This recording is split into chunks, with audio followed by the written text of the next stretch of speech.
Hello everyone. तो आज हम कर रहे हैं केंद्रीय बजट। ठीक है।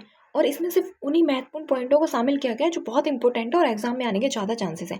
अब आपको कोई 2 घंटे, 2.5 घंटे, 1.5 घंटे में बजट पढ़ा रहा है, कोई फ़ायदा नहीं है उसका। बहुत ज़्यादा टाइम वेस्ट करने की ज़रूरत नहीं है। बहुत कम पॉइंट होते हैं जो एग्ज़ाम के लिए ज़रूरी होते हैं, ऐसे जो बजट बहुत ज़्यादा है।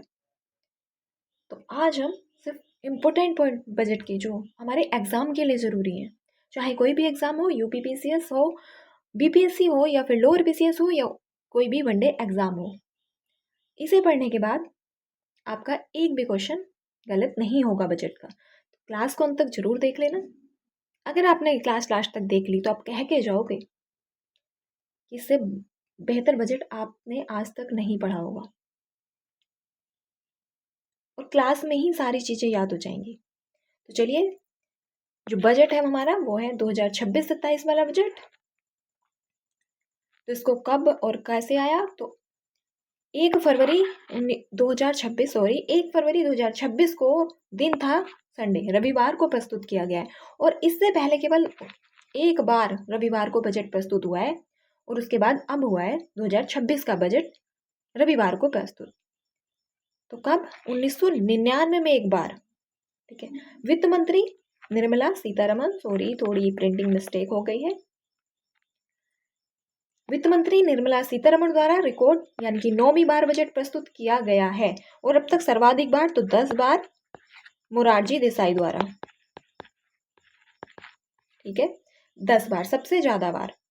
और ये कहाँ पे? तो कर्तव्य भवन में तैयार किया गया पहला बजट है। 2026 का बजट कहाँ पे? कर्तव्य भवन में तैयार किया गया पहला बजट है। तो याद हो गई सब चीजें। थीम क्या थी इसकी? तो इसकी जो थीम थी वो थी युवा शक्ति से प्रेरित बजट। हमारी बजट 2026 की थीम है युवा शक्ति से प्रेरित बजट। युवा शक्ति से प्रेरित बजट।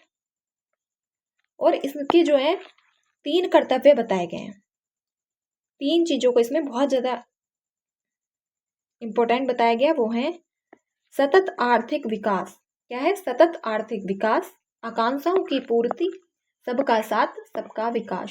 3 कर्तव्य जो है हमारे बजट के 2026 बजट के, सतत आर्थिक विकास, आकांक्षाओं की पूर्ति और सबका विकास, सबका साथ सबका विकास। बजट के अगर आकार की बात की जाए तो बजट का आकार रहा है 53.47 लाख करोड़ रुपए।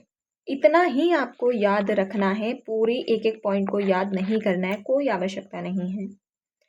53.47 लाख करोड़ रुपए हमारा जो बजट है वो रहा है। और अगर देखा जाए तो 2025-26 वाला जो बजट था हमारा, 2026-27 वाला बजट, उससे कितना 8% अधिक है। कितना अधिक है? 8% अधिक है। इसको याद रखना है कि 8% अधिक है। पूंजीगत व्यय कितना रहा? तो पूंजीगत व्यय कितना रहा, तो इसको याद कर लेना है 12.21 के हिसाब से करोड़। ठीक, पूंजीगत व्यय कितना रहा? 12,21,08,21,000 करोड़। ठीक है, आप 12-21 याद कर लेना, इस प्रकार से याद कर लेना। पूरी संख्या याद करोगे तो बहुत सारी हो जाएंगी, बजट में याद नहीं होंगी। 12-21 ये याद कर लो। अब जीडीपी में आ जाते हैं। जीडीपी के परसेंटेज, तो हमारा जो जीडीपी रहा वो कितना रहा?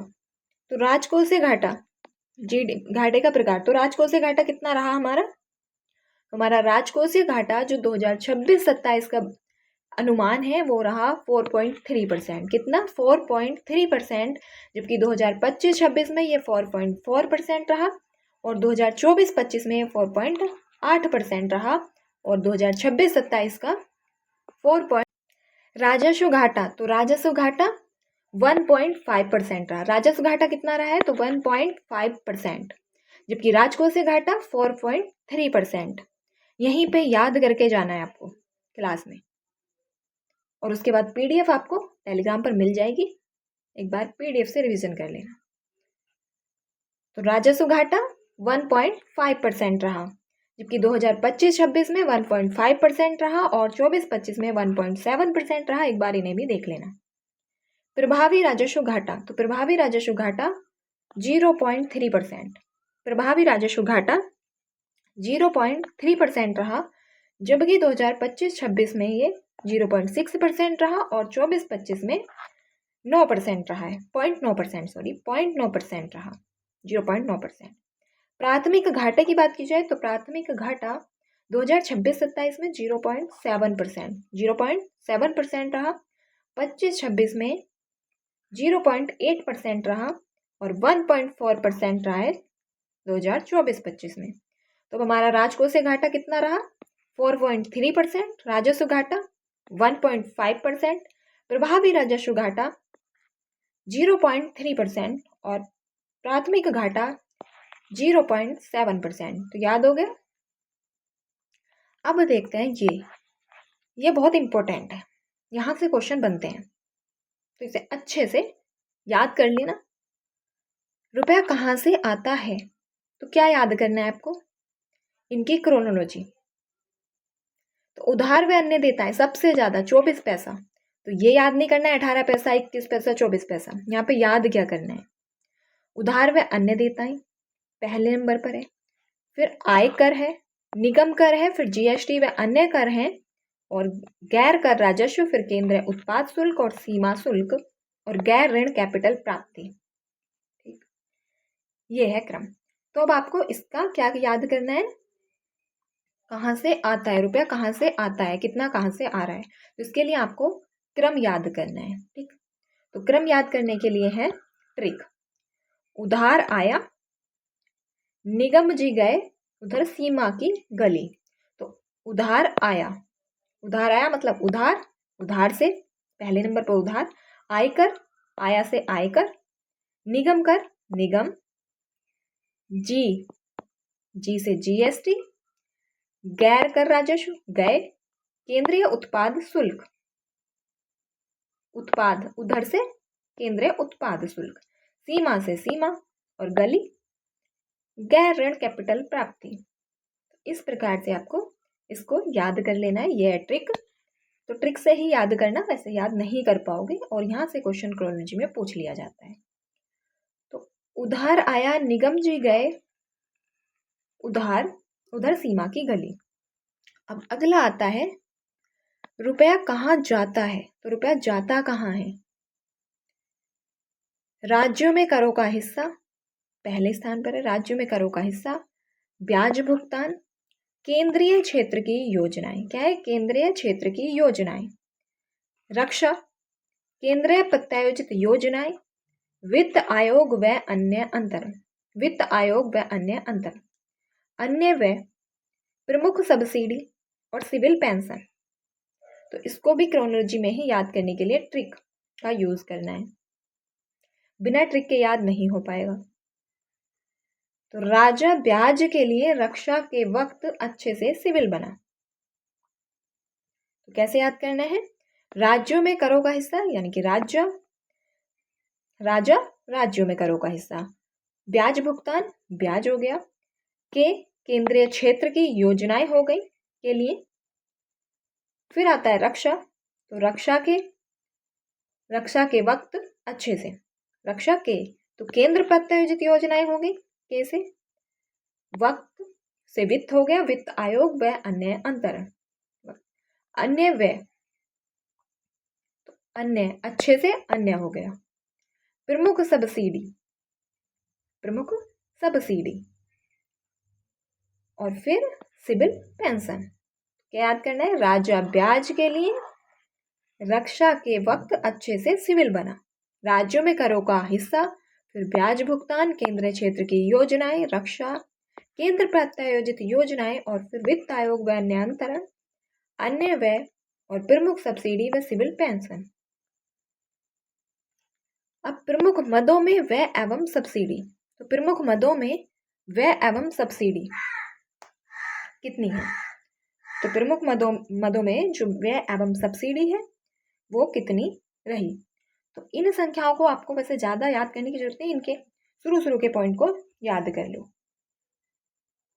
ठीक, ब्याज में कितना है, परिवहन में कितना है, रक्षा में कितना, रक्षा के लिए कितना है, और सब खाद्य सब्सिडी के लिए कितना है, और उर्वरक सब्सिडी के लिए कितना है, ये देखना है आपको। तो ये ब्याज के लिए, तो ब्याज के लिए है 14,03,972 रुपए, 14,03,972 करोड़ रुपए। तो क्या याद करना है, 1403 इस प्रकार से याद कर लो, 1403 करोड़ रुपए ब्याज के लिए। परिवहन के लिए, तो परिवहन के लिए कितना है, 5,98,520 करोड़ रुपए, 5,98,520 करोड़ रुपए। जबकि याद करना है 598 करोड़, 598 करोड़। 1403 करोड़ रुपए ब्याज के लिए, 598 करोड़ रुपए परिवहन के लिए, और रक्षा के लिए कितना है, तो 5,94,584 करोड़, 585 करोड़ रुपए, सॉरी 585 करोड़ रुपए। तो इसमें क्या याद करना है, 594 करोड़ रुपए। जबकि सब्सिडी के लिए, तो सब्सिडी के लिए कितना रहा, 2,27,629 करोड़ रुपए, 227 करोड़ याद रखना है बस।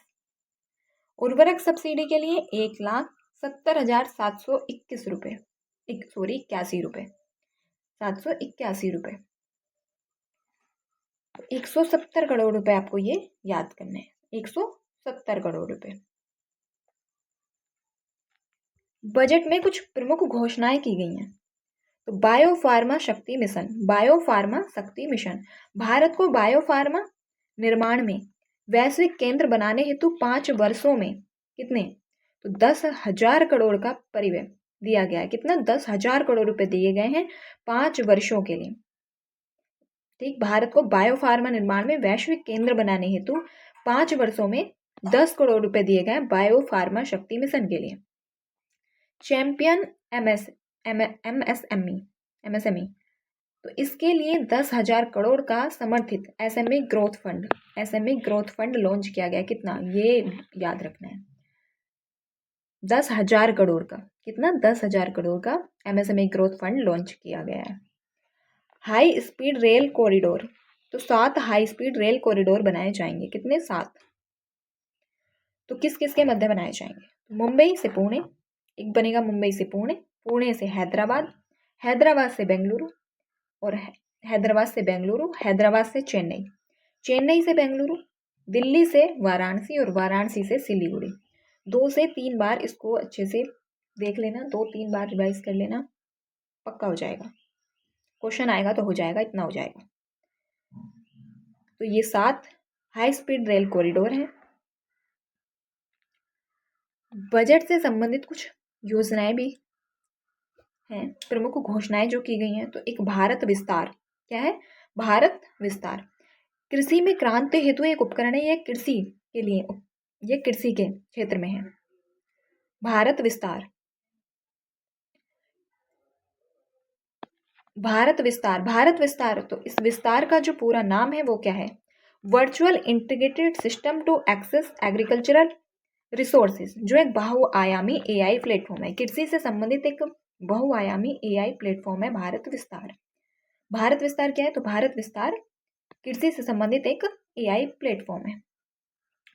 और एसएचई मार्ट्स, एसएचई मार्ट्स, तो ये लखपति दीदियों की सफलता को आगे बढ़ाने हेतु क्लस्टर फेडरेशनों के भीतर एसएचई मार्ट्स स्थापित किए जाएंगे। ये शॉपिंग मॉल की तरह समझ लो, एसएचई मार्ट्स क्या होते हैं, तो मॉल की तरह ही समझ लो।